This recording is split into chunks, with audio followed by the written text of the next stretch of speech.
Assalamualaikum warahmatullahi wabarakatuh.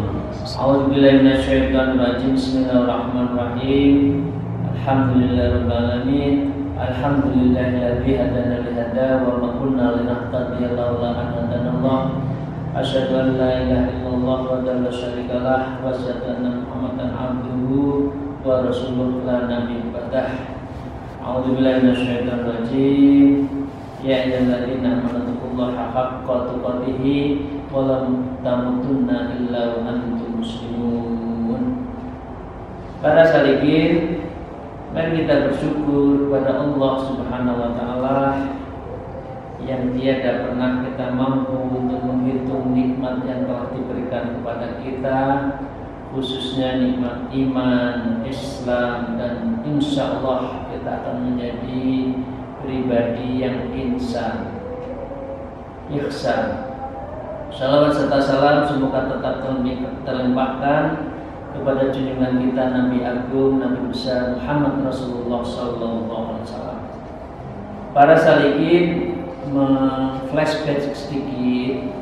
Jadi ada 3 hak Allah yang harus didulukan, dan karena itu ada 3 yang harus dijalankan atau yang dilarang. Yang menyangkut itu adalah yang dilarang oleh Allah, kaitannya dengan maksiat dan dosa-dosa kita. Kesimpulannya yang kemarin adalah ada hal ikhtaruna ma'asyatun aqla anha wa taba'ilaw minha fala ya'ud ilaiha. Jadi kalau kita sudah tobat, sudah menjauhi dari dosa-dosa maksiat, maka kita tidak boleh fala ya'ud ilaiha, kita jangan mengulang. Apalagi kalau sudah ada kita lakukan namanya taubatan nasuha. Yang kedua, maksiatul lam ya'lam fi ayyamin ghaflati anna masyatun fa yanafaqulha al-an yatahazza minha. Jadi dengan demikian, kalau kita sudah sadar kemaksiatan itu kita lakukan al-an, hari ini kita tahu la takharraza minha, maka dengan demikian kita harus menjaga diri agar tidak melakukan ulang. Dan yang ketiga adalah maksiatul lam tujad fi ayamin ghaflati wa inna ma hadatsa ba'da taubatihi wa inna ba'dahi katarkit takasudul li alim hadatsu ba'da taubah wal inabah. Jadi kemaksiatan yang kita lakukan maka dengan ditebusi dengan taubat dan inabah. Taubat atas kesalahan kita, inabah maka kita harus kembali kepada kepada perbuatan yang semuanya harus dijalankan dengan yang halal. Yang tadi saya sebutkan kaitannya dengan letak kasubili ayalin, jadi tentang mencari rezeki itu yang halal. Nah, ini kesimpulannya, faida wadata alat tayyakudi lima dakarnahu faqad taharraza bidzalika min kaidin nafsi wa iwatis syayatin. Kalau sudah seperti ini, kita sudah tobat, maka kita harus membiasakan diri menyadari apa yang telah disebutkan. Artinya yang kita lakukan itu sadar, tidak berulang, dan kita akhirnya bisa bisa faqad taharraza bidzalika, akhirnya dijaga dari semua hal-hal yang negatif, maksiat, dzunub, dan juga dosa-dosa, min kaidin nafsi wa idain syaitan, dari bisikan nafsu dan syaitan. Dan dengan demikian fa in iqtaradalahu dzalika bi batin ahya raja'a ila tabi'i bima takuna minal asbab. Nah, dengan demikian kita akan bisa menolak kalau sudah gitu itu semua perbuatan yang menuju pada masyarakat. Nah, kunci itu semua para salikin adalah di hati. Ya, apa yang menjadi bersihkan hati itulah yang harus diikuti. Karena apa? Iklam anal qulub awwal muharram takalluf. Karena ketahuilah maka awal mula diberikan mukallaf seseorang itu perintahnya itu di hati. Kalau hatinya menyebutkan baik, ikuti. Tapi kalau hatinya kecil mengatakan itu jangan, ya jangan. Karena itu mengapa kuncinya di hati, maka sesungguhnya kebahagiaan itu juga di hati. Kebahagiaan itu bukan di fisik, enggak. Berapa jumlah, punya apa, di mana saja, bukan itu harta-harta, tapi di hati. Nah, sekarang kita langsungkan. Wa qala musannif fi hadzal kitab wa nabiyyu bihima bi ulumiha fi darain amin ya rabbal alamin. Ya, a'udzu billahi minasyaitonir rajim. Fa haqqun ala kulli insanin idza khatarat lahu khatratun alla yuwafiqaha hatta ya'rifaha wa yumayyizaha tahtiratan nafs wasyaitan mimma yukhtiruhur rahmah. Ini kita harus bisa menilai di sini. Fahaqqun, maka yang benar, yang harus dijaga, yang harus betul-betul bahasa Jawanya diugemin, pegang teguh ya, ala kulli insan, kepada semua manusia itu apa? Idza hadarat lahu khatrah, yaitu jika muncul sebuah lintasan pada dirinya, itu lintasan yang kuat, lintasan bersitan, kerentek orang Jawa menyebut. Allah yuwafiqaha, yang dengan demikian Anda jangan langsung percaya kerentek itu. Kadang-kala saya pengen apa, maka dengan demikian kerentek yang ada muncul sewaktu-waktu itu, ini karena akan mempengaruhi perilaku manusia. Allah yuwafiquha, jangan Anda ikuti langsung.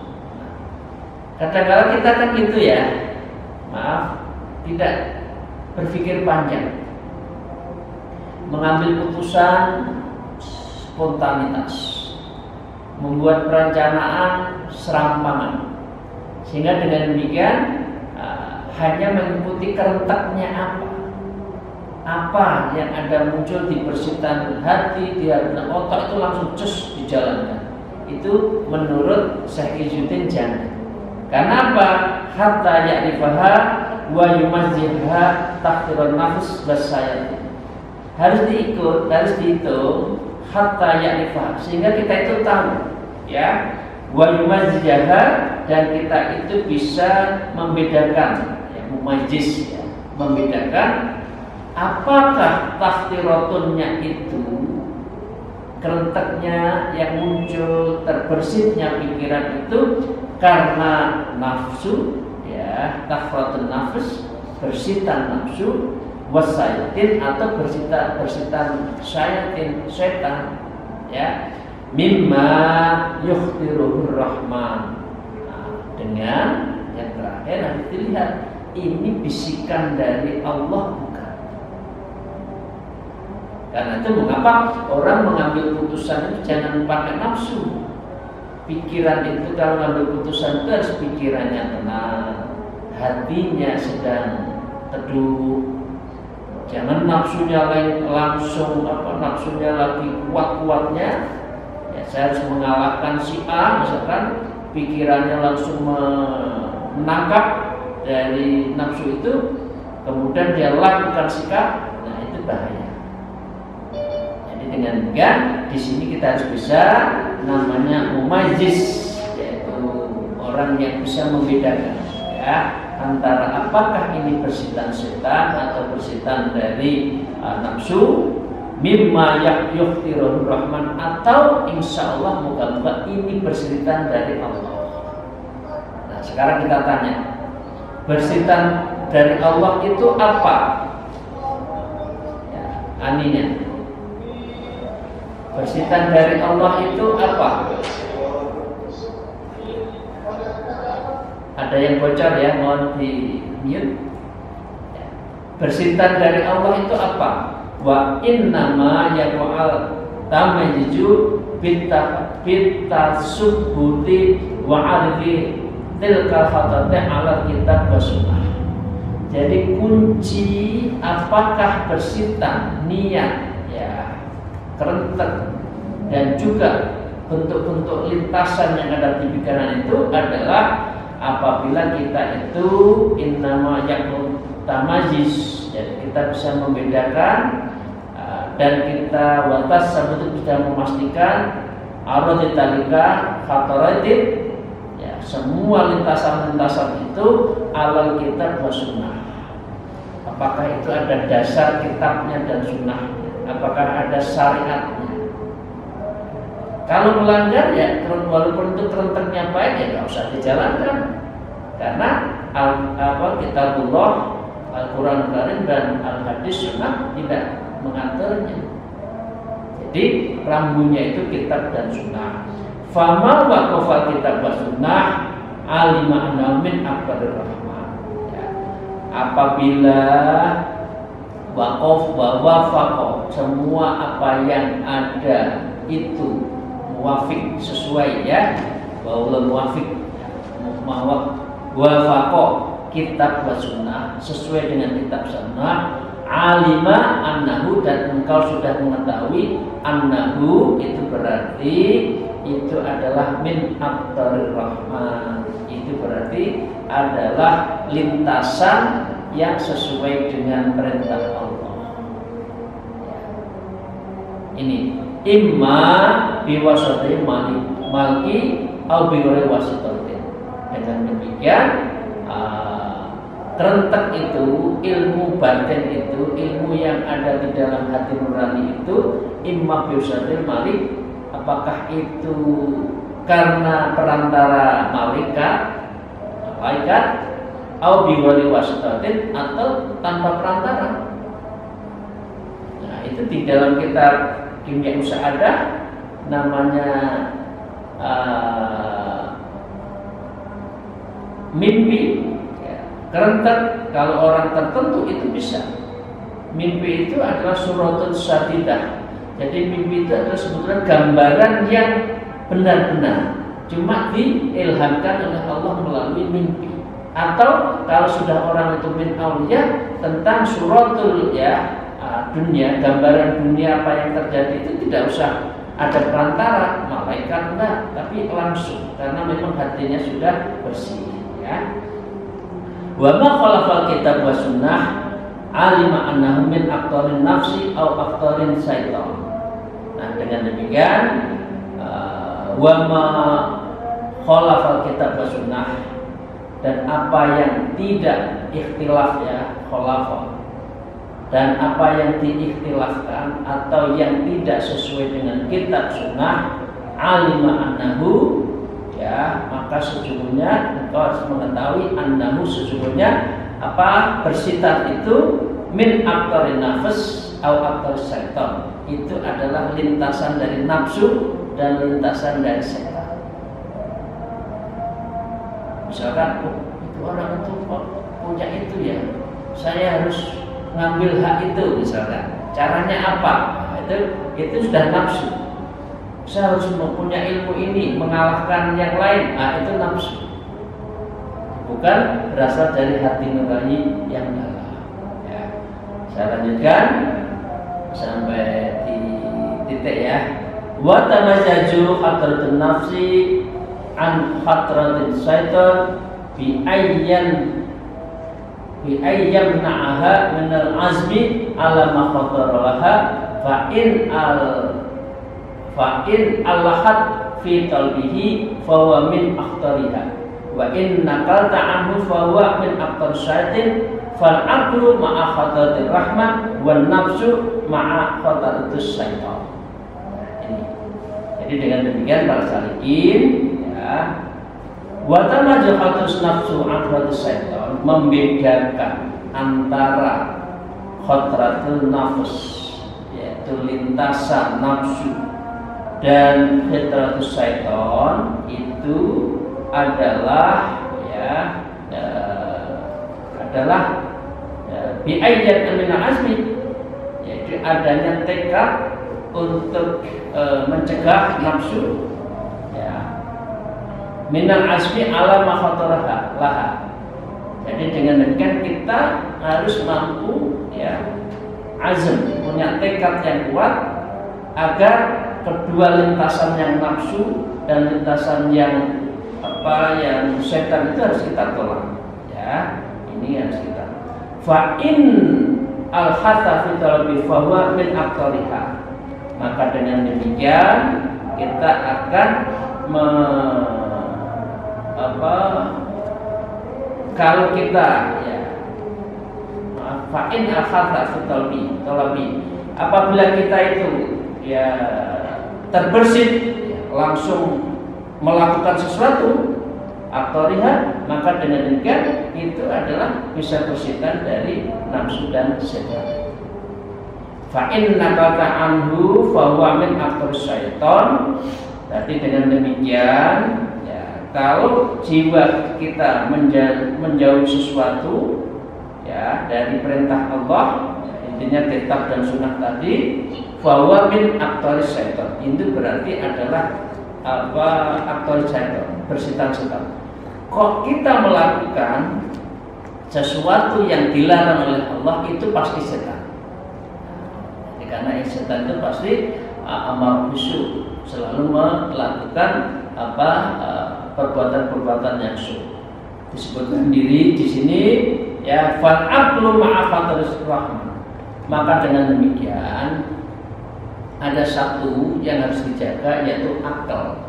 Akal itu adalah perdana menteri dalam diri kita, dan hati kolbun itu adalah malik raja. Nah, dengan demikian malik nafsu harus merintahkan pada akal. Nah, akal yang benar, akal yang berjalan pada rel syariah, itulah disebut dengan khotarul rahman. Ini adalah lintasan dari Allah Subhanahu wa taala. Wan nafsu, dan nafsu itu adalah khotratus syaiton. Dan kalau sudah nafsu itu adalah lintasan dari pada lintasannya setan. Sekarang saya sudah wa idza sabata anna azmi yang kosim.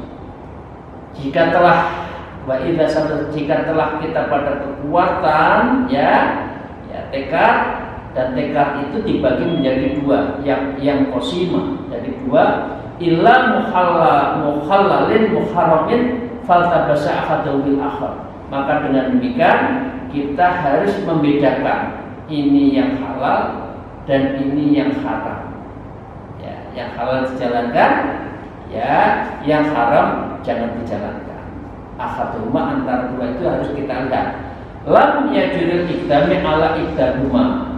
Maka dengan demikian kita jangan memperadukkan antara duanya.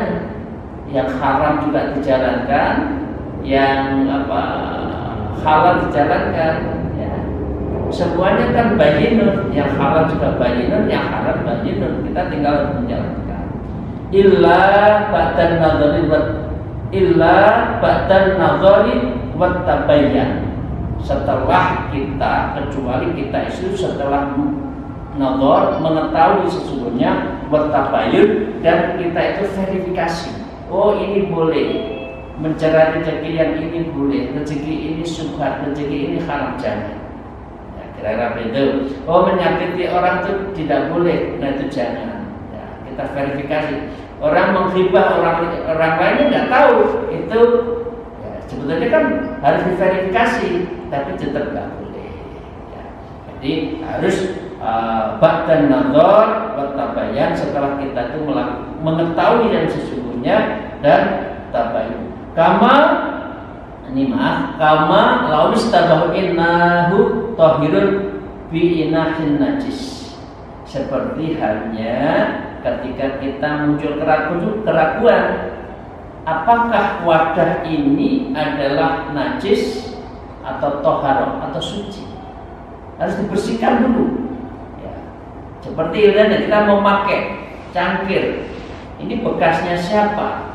Apa bekas binatang mau kita pakai, harus dijelaskan dulu ini najis atau tidak. Nah, dalam hal perbuatan manusia juga gitu, ini halal atau haram, harus jelas ya.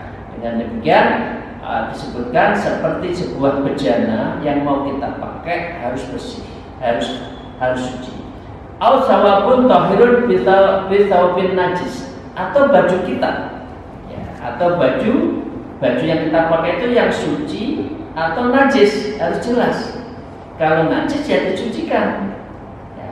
Jadi jangan sampai ada yang mencampur adukkan tadi. Oh enggak apa-apa, ini enggak kelihatan, masih bersih misalkan. Nah, halal haram dalam hal perbuatan juga seperti itu ya. Au dirhamun halalun bidirhamin haram, atau dinar, uang yang kita peroleh itu uang yang halal atau uang yang haram. Jadi memang orang yang menuju Allah itu memang harus hati-hati, rezekinya itu harus tabayun dulu ya, harus kita klarifikasi, kita cek. Orang memberi sesuatu kepada kita itu ini uang halal atau haram. Nah, tidak seperti banyak sekarang kan, nggak peduli ini uangnya dari siapa, yang jelas tahu sebetulnya orang itu siapa, dari mana, kekayaannya seberapa, gajinya berapa. Loh, nasinya kok banyak seperti ini dari mana? Kan banyak yang orang nggak mempertanyakan dari mana. Nah, ini kalau kita menuju Allah kaitannya dengan membersihkan hati tidak tepat, dan harus kita lakukan klarifikasi. Yang halal kita ambil, yang haram kita tinggalkan, yang subhat jangan ambil ya. Apalagi yang mubah lama-lama itu kita bisa berani untuk ambil yang bukan hak kita. Para salikin rahmatullah, demikian, terima kasih. Semoga ngaji kita sore hari ini mendapatkan ridho, berkah, dan betul-betul ilmu yang bermanfaat, menjadi pegangan kita dalam rangka taqarrub ila Allah. Alhamdulillah, wallahu muwaffiq ila aqwamit thariq. Wassalamualaikum warahmatullahi wabarakatuh.